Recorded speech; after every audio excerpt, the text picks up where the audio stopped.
Hello and welcome to our new unit. We're back in geometry now, and we're going to be looking at transformations. A transformation on a one-dimensional, or more specifically a more two-dimensional, that's what we're going to be looking at, two-dimensional shape. A transformation just means it's gone through a change, okay? A lot of kids hear that word transformation, they think of the movie Transformers. Okay, if that's what you want to think of it, that's fine, because, Transformers, they change, and these shapes are going to be changing as well.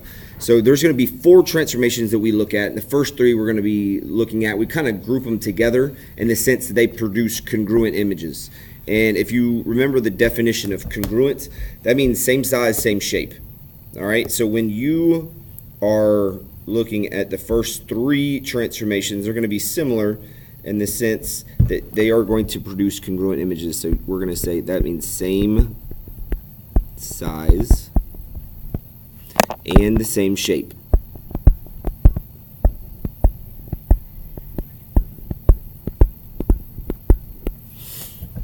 So, when you transform a triangle, you're not going to get a circle. When you transform it's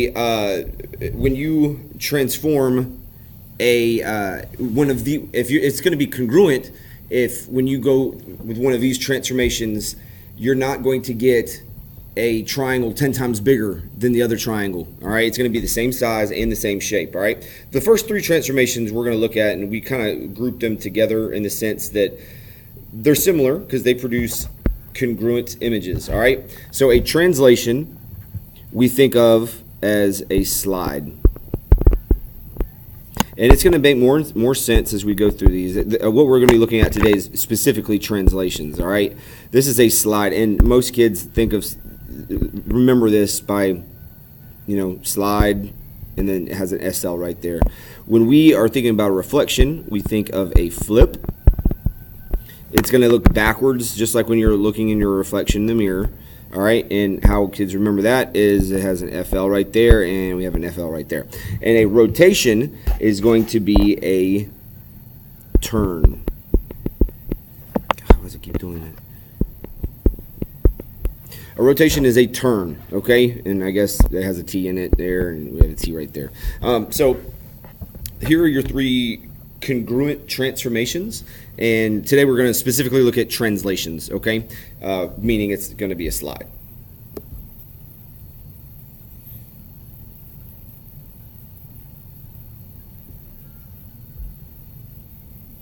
All right, one thing that we need to talk about is notation, because this can get kind of tricky, all right? The notation that we use when we are talking about translations, or when we're talking about any transformation really, notation is how we present math, how everybody writes, so we all write it the same. So a person in Oregon and a person in the United Kingdom and a person in Australia and a person in Alpharetta, Georgia is all going to write it the same way, so it's uniform.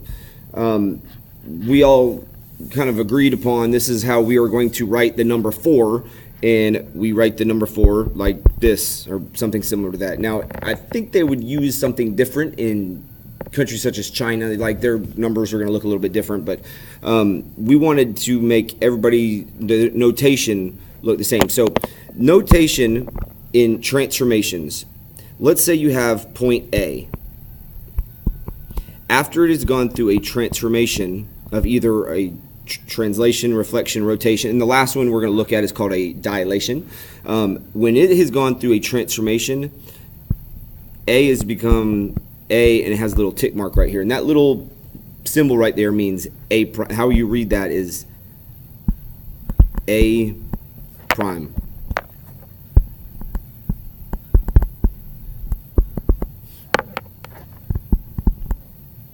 I don't know why we call it prime, okay? I mean, I guess maybe somebody might. I don't know why we call it prime. It's just called A prime. So if you have point Q and it has gone through a translation, it is then going to become point Q. So you can always tell what the original is versus the original versus the image. The original, of course, is going to be the shape or the point that you started with, and the image is going to be after it has been through the transformation, and it's going to have that little tick mark. We would call that a prime, okay? So let's look at translations. A translation is a slide, as we just saw, and it's going to look the exact same. It's just going to be somewhere else on your paper or on the computer screen, all right? It's not going to look backwards. It's not going to look turned. It's going to look the exact same. If you have a triangle and it has gone through a transformation, it's not going to look turned. It's not going to become a square. It's going to look the exact same. It's just going to be somewhere else on your piece of paper. All right, so it's going to look the exact same on your piece of paper. It's just going to be the exact same thing. It's just going to be somewhere else on your paper. Okay, that's a translation. So the notation that we use, this is where it can get kind of tricky, because kids geek out about this notation, and just kind of stay with me here. This notation is what we call a translation rule, and this just means we are going to perform this rule right here, and we are specifically now talking about what's in the coordinate plane. If you are given a shape in the coordinate plane, all of this is going to be in the coordinate plane, all right? You could say, I have a shape here, and we'll call this a triangle ABC, and then it's gone through a transformation or translation, and now it's A prime, B prime, C prime. That is a translation. It has gone to the right, and it's gone down. We're going to be specifically in the coordinate plane. That's how you're going to see most of these questions, all right? This notation here means that for every x and y,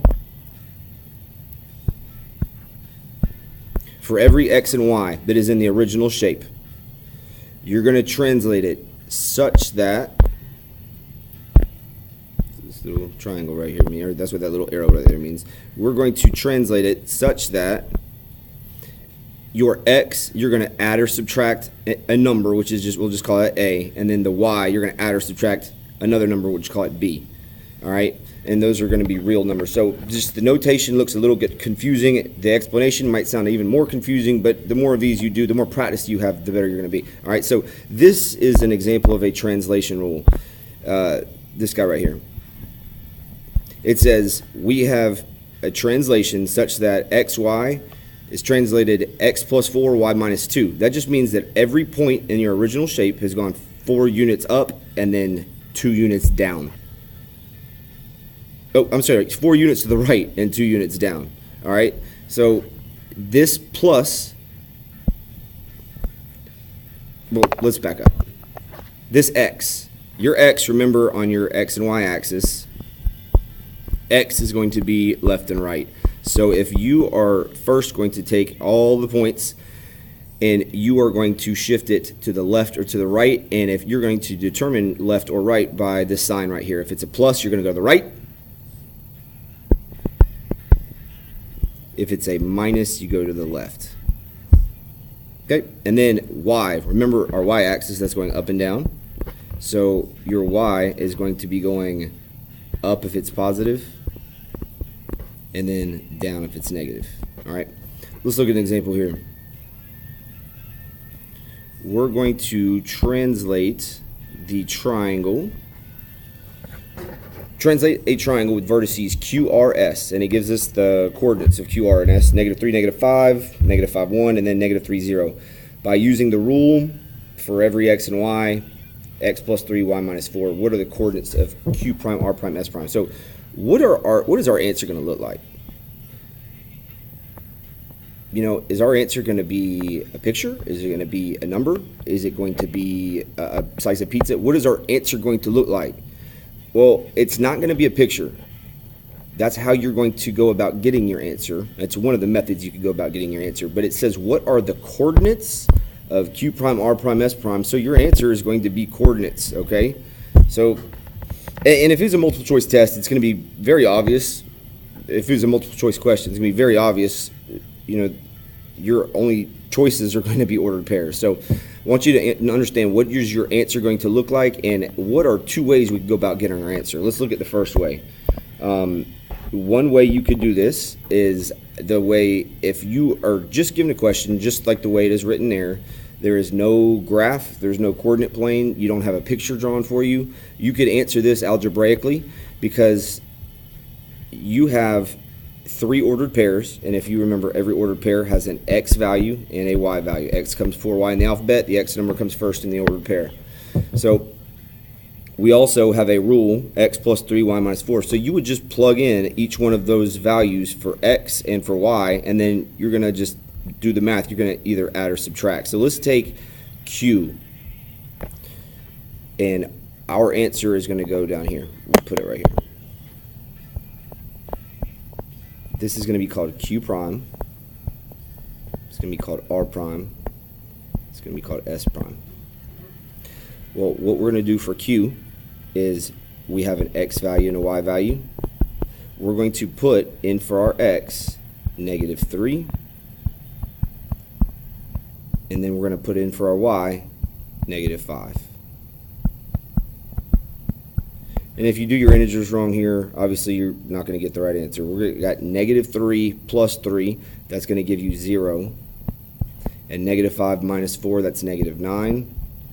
Here's what our new ordered pair is going to be. 0, -9.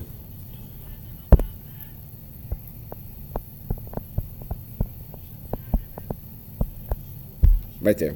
Okay, so you're going to plug the x in for x, you're going to plug the y in for y, and you're just going to add or subtract the numbers. Okay? It says 0, -9. R prime. We have r, which is -5, and our y value for r is +1. Let's do a different color here. I'm not going to use orange because orange is terrible. We're going to put -5 in for x, and then for y, we're going to put our y value. So, just be a little bit more specific. Oop.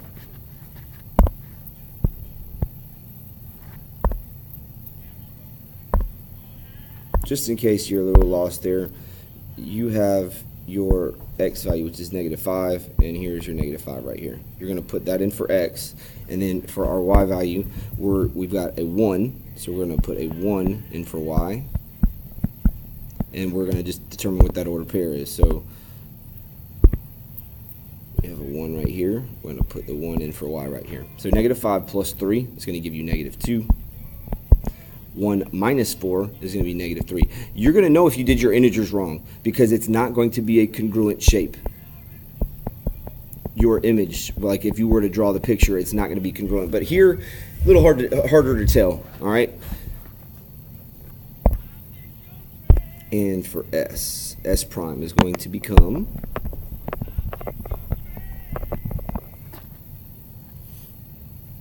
we'll do blue.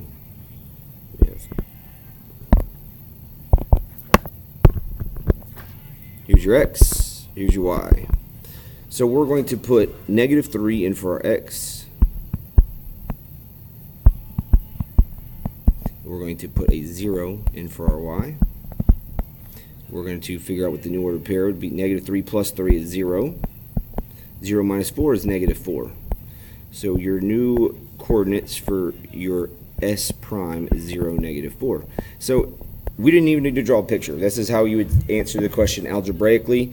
It says, what are the coordinates of Q prime, R prime, S prime? There it is. Now, another way we could answer this one. We could answer this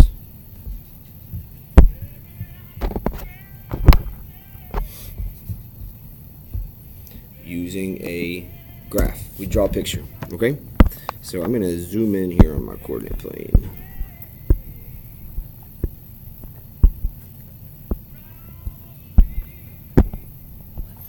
Alright, so if we remember, we had points Q.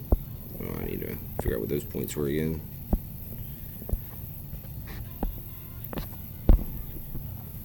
We have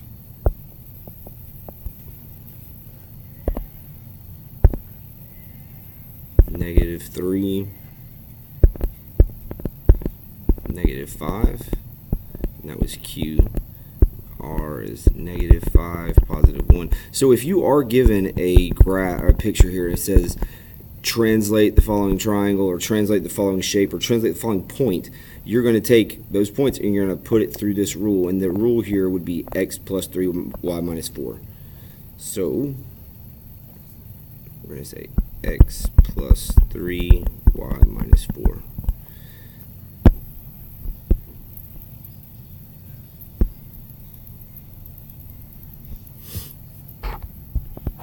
So first things first, let's plot the ordered pairs. We have -3, -5.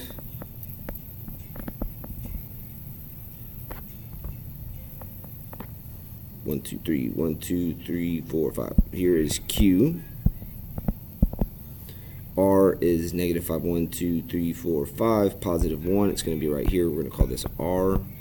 And then S, which is 1, 2, 3. So here's S. So here's what our triangle looks like. When we translate this thing, it's not going to look upside down. It's not going to look backwards. It's not going to be bigger, smaller. It's not going to be pointed in a different direction. It's going to look the exact same. It's going to be somewhere else on your paper. So if we're using the x plus 3, let's take just point Q, and we're going to go to the right 3 times. X is left and right. Since it says plus, we're going to go to the right 3 times. 1, 2, 3. We're not going to stop there. So it then says y minus 4. So you're going to go down 4 times. So 1, 2, 3, 1, 2, 3, 4. And we're going to call this point Q prime. R is here. We're going to go to the right 3. 1, 2, 3, and then 1, 2, 3, 4. Let's say we did S wrong. Let's say we started here, we just said x plus 3, and we went 1, 2, 3, and we put our point right here. You're going to be able to tell very quickly that this is not the same thing. It's not the same triangle. You know, it looks different. So you're going to know pretty quickly if you did something wrong, if you're answering this with a graph. So we forgot to go down 4. So we're going to say 1, 2, 3, 1, 2, 3, 4. It's going to be like this. This is S prime. Prime. So then you just get your coordinates there, and the coordinates are what we wrote down in the last one. Okay.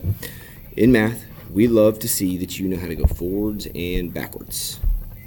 So now for this next question set, we're going to give you the picture and you have to write the rule. So here's what the picture looks like. Now, careful here. You have to determine which one is the original and which one is the image. That is your first step. So if we're going to write our steps down here, so the last question, you plug in the numbers for x and y if you're solving that way, and then gives you your new coordinates. Your step here, we know we want to get the rule, so it looks like this. For every x and y, translate it such that x plus or minus a number, y plus or minus a number. So your first step is to identify the original. And the original is not always going to be the one on the left. It's not always going to be the one on the right. Your original is going to be the one without the little tick marks. Without those little tick marks, it would be impossible to answer this question. Your original is going to be this one right here, because this one does not have the little tick marks, as you can see the other triangle does. We have LMN and then L prime, M prime, S prime. So if you did not identify the original, you're going to get the signs wrong. All right, you get the numbers right still, but the signs would be wrong. All right.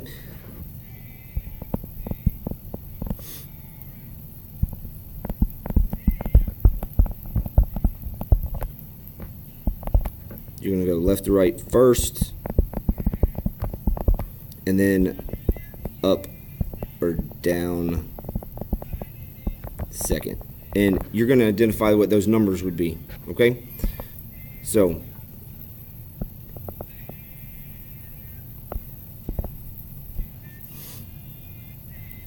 let's put our answer right here. And it's going to look like this.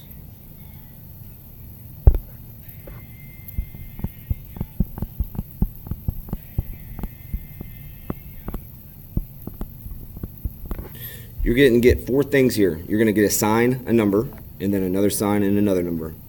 All right?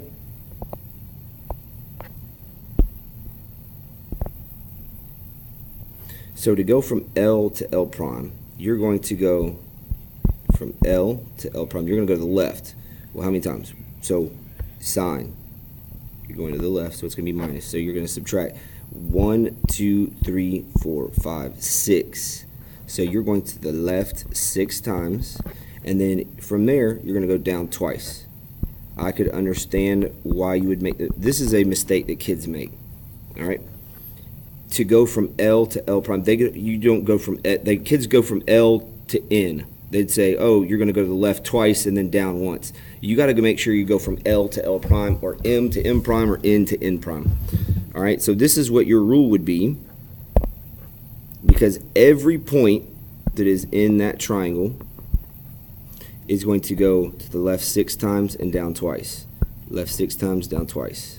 Left 6 times, down twice. And even the points that are in between, like even the points that are in between on that shape, are still going to go to the left 6 times and down twice. If you did this wrong and you went from the triangle that's on the left to the triangle that's on the right, you go to the right 6 times and then up twice. You get the signs wrong. All right. All right. So there is that's basically it for translations. All right. You just need to know how to read the rule, and you need to know that it's a slide. It's going up, down, left, and right. Just one more thing, if you see a rule that looks like this, x plus 1, y. Well, that's saying you're going to take every point, and you're going to go to the right once, and then the y, it doesn't have anything. So that means you're not going to do anything with it. You're just going to leave the y. You're not going to go up or down at all. We could put plus 0, but we don't write math like that, all right? So you would just leave it like it is.